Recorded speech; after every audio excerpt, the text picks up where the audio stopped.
Welcome, and we've reached Psalm 30. And it's an interesting psalm because it's one of the relatively few psalms in this early part of the Psalter that has a historical link as a context. But that historical link itself causes us something of a problem. This is what it says in my ESV. This is a song at the dedication of the temple, or strictly speaking, literally it says in the Hebrew, dedication of the house.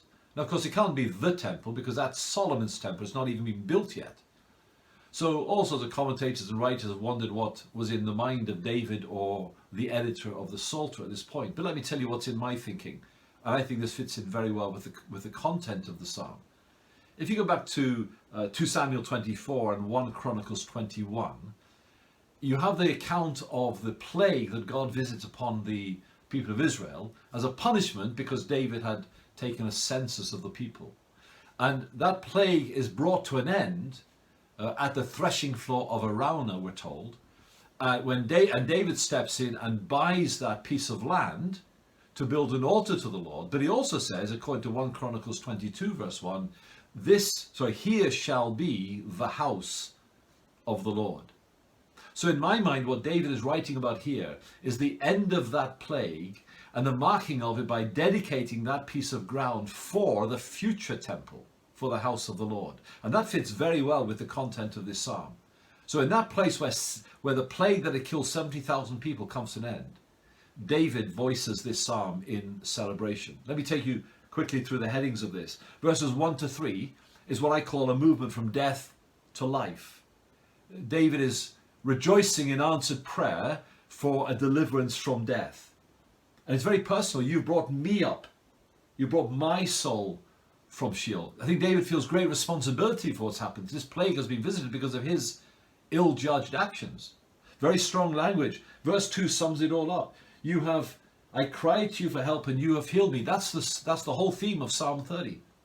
It's a graphic image in the original language. It's the idea of putting a bucket down into a deep well and bringing the water up. And David says, God, that's what you've done for me. I was in deep trouble. I was at the very brink of death and you brought me up from the depths of that experience. Then verses 4 to 5 is a movement from wrath to favour. And David calls on the nation, on the people as a whole, to join him in this great thanksgiving to God. Perhaps he's best known for verse 5, the end of verse 5. Weeping may tarry for the night, but joy comes with the morning. That was the relative brevity of that plague upon the people. It was a temporary thing. And all the relief and joy when that had passed. And the language here again is very interesting. I think the old AV says, weeping may endure for the night. But that's not a helpful word in our English language today. The second half of verse 5 is parallel to the first half of verse 5. The weeping is relative to the anger. The joy is relative to the favour. In other words, David is rejoicing here in the brevity of wrath, but the eternality of favour. Yes, there is discipline in wrath, but it's brief, it's momentary.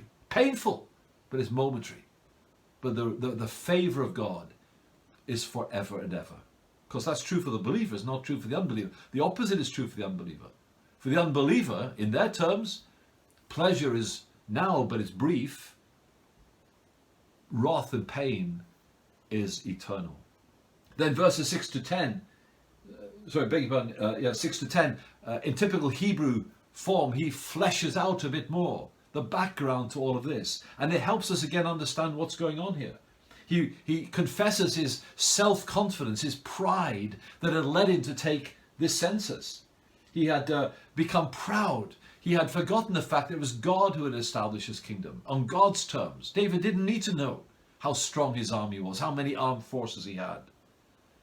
But he's confessing his self-confidence here. So it's a movement from pride to humility. And then the last few verses from 11 to 12, a movement from sackcloth to gladness. The typical expression of grief and sadness in David's day was sackcloth. And we're told in the Chronicles account that David and his elders put on sackcloth to mourn for the many people who had been killed. But David says, when you lift your hand of wrath from me, you replace the garment of sackcloth for a garment of praise and gladness. What a wonderful picture of forgiveness and rescue and deliverance from God. But it prompts three questions in my mind as we briefly look at this psalm. Number one, is our instinct to cry to God for healing and deliverance when we need it? That was David's instinct. Is it ours? Is it our instinct to return thanks to God when he answers our prayer? That's what David's instinct is at the end of this psalm. He doesn't forget to say thank you for what he'd asked. And thirdly, is our praise and our thanksgiving as full-throated and as exuberant and wholehearted as David's was? You have turned for me my mourning into dancing. You have loosed my sackcloth and clothed me with gladness.